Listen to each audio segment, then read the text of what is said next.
Hi, my name's Phil. I like talking about politics, and in this video I'd like to discuss the report in the Sunday Times today that says that the government is seeking what they call Swiss-style ties with Brussels in order to achieve frictionless trade. Follows on from what the Chancellor Jeremy Hunt was saying last week and has a number of Brexiteers, both in the media and within the Tory party, frothing a little bit. But first, if you'd like to be notified of daily news and politics, please subscribe to the channel and click the bell notification icon. So in terms of a summary of what the article is suggesting that the government is seeking, it can be broken down as follows. First, they're talking about a Swiss-style relationship with the EU. This involves payments to access the single market, following the rules of the single market, accepting that the ECJ decides whether those rules are being followed.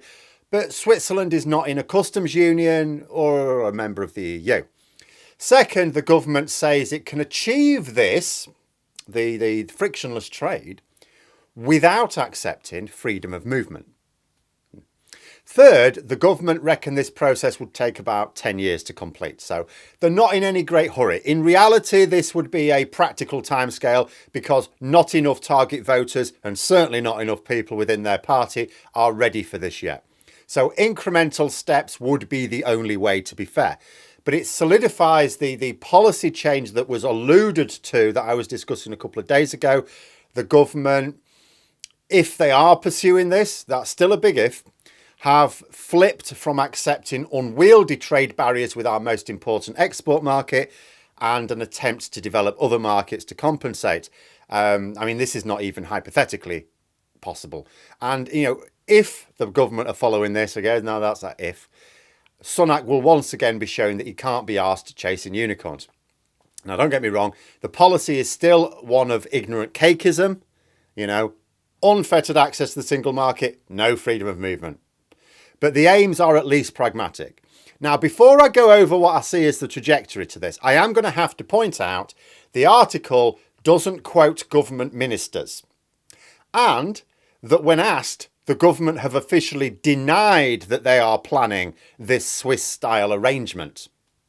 So you can take the discussion which follows as either a government plan that they're trying to proceed with discreetly for now, or just something that was leaked to the Sunday Times in order to generate a bit of debate. Up to you, but I will remind people that it is in line with what Jeremy Hunt did definitely imply last week, and the Brexiteers are all going absolutely mental over this. Even after the government said, no, this is not our plan at all. They are still going absolutely mental. They are not at all sure that this has just been made up by the Sunday Times. But either way, the plan is still one of unworkable Cachism. So where's the Cachism? Well, the government sources say that they want unfettered access to the single market, but that they won't have to agree to freedom of movement.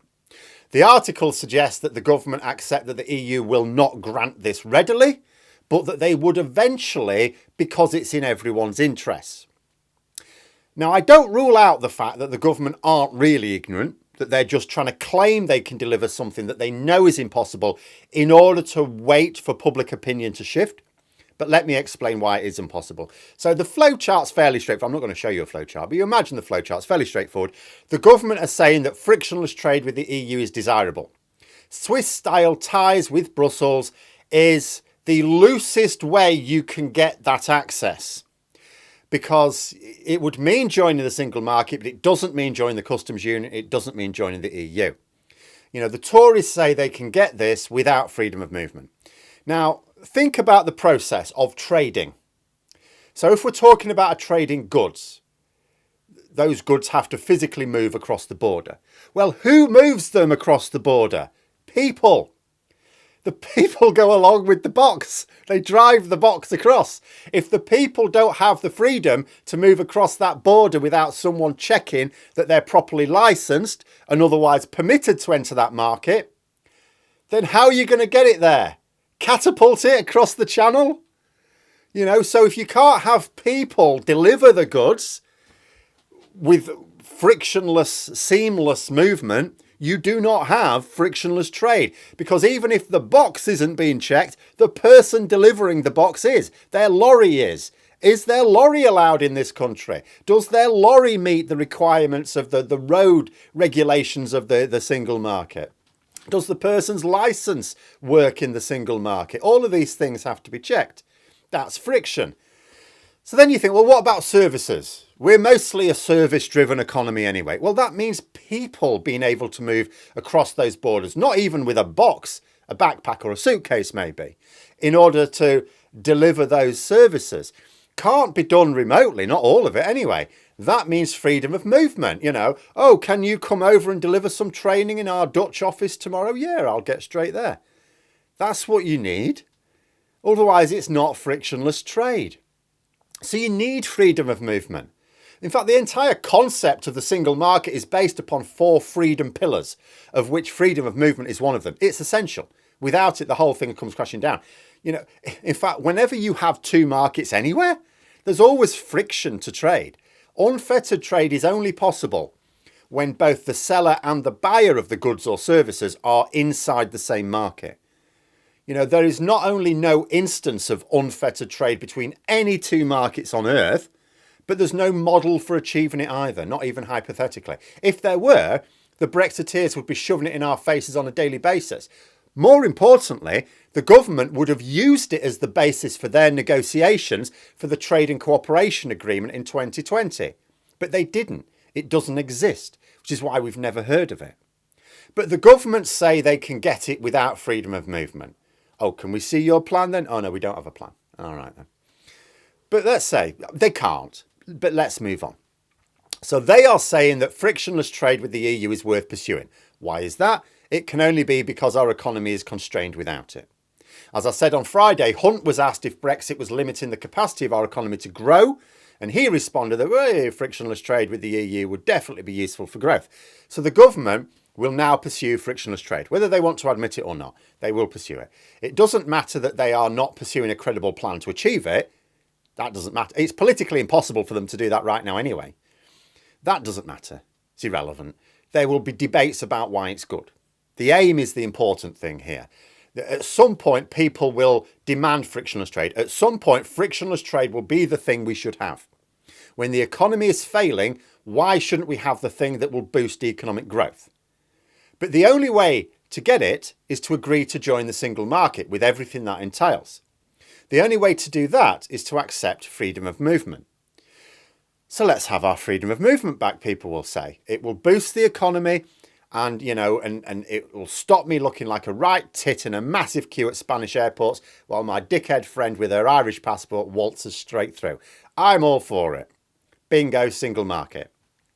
I say bingo as if it will be quick. It won't, obviously, you know, but that will nonetheless be the path we take.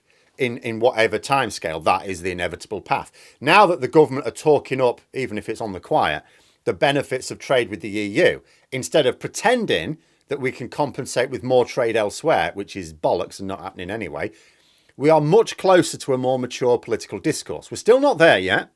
We still can't have an open and frank debate about it, but we are closer.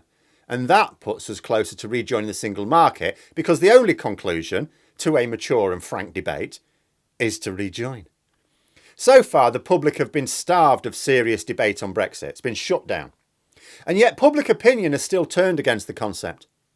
Think about how much things have changed in the last 2 years. Think about how much more it can change between now and just the next election. Especially with the media and even the government now starting to be a little bit more open. I think the media more open than the government, but a little bit more open about Brexit realities. Just a bit. But every shift is designed to keep up with public opinion. There was an interview today with Stephen Barclay, government minister. And he was talking about Brexit opportunities. And he was asked by the journalist questioning him, we're in economic bother now.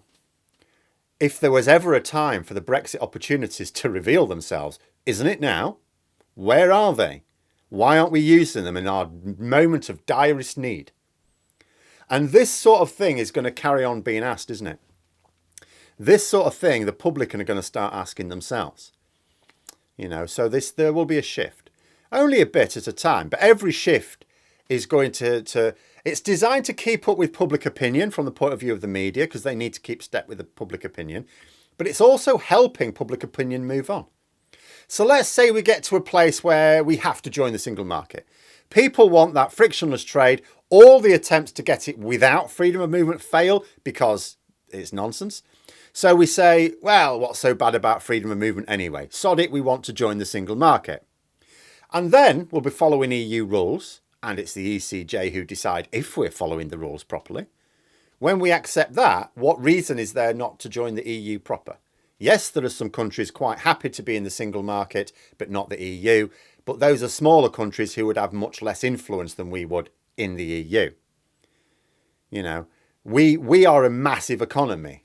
Shouldn't we get to decide the rules? You can argue a small country probably doesn't get that much decision making in the rules anyway, but a large country does. Like I said, you think about how far we've come in nearly 2 years since leaving the single market and customs union. Still a long way to go. But look at how far we've come. Look at what the government and media are now saying about Brexit. Compare it with their attitude 2 years ago. Compare it with their attitude 2 months ago before Liz Truss blew everything up. Think about what it might be like in 2 more years, then 4 more years. This is just the start. The Cachism Brexit has blown up in our faces. The only way to clean up the mess is to start facing reality. It won't be quick. Too many people who defended Brexit too loudly and don't want to look like prize turkeys. In the public and the media, you know, as well as Parliament. But people can change their argument. Gobshites do it all the time. No. I was never against the single market. I just didn't like this bit of being in the EU or that bit. Oh, no. Totally fine with being in the single market. I mean, the Brexiteers all promised we'd stay in the single market when we voted to leave anyway. In fact, I remember Nigel saying that a Swiss-style arrangement would be good for us. He said that, didn't he? Yeah. But didn't you say bollocks to freedom of movement? No, not freedom of movement in the single market. No, I was talking about a completely different freedom of movement. It's complicated, you wouldn't understand. But no, I'm totally fine with being in the single market. Can I go and buy some eggs yet? Really fancying a cooked breakfast, you know. That's how I see it going. And whether the government want to admit that they're going to go in this direction publicly yet or not, this is the only direction of travel which puts us back on a path of prioritising economic growth. To say nothing of influence on the world stage, because that's what it's going to be now. If our economy was doing all right, it'd be much harder. People wouldn't be as demanding. But the economy's knackered. And then you're saying to people, well, this thing would help the economy. Well, why aren't you doing it then? But there we are. Those are my thoughts. Let me know yours in the comments below. Hope you found the video interesting. If you did, please click the like button. And if you'd like to support the channel further, the join button for memberships. And until next time, I'll see you later.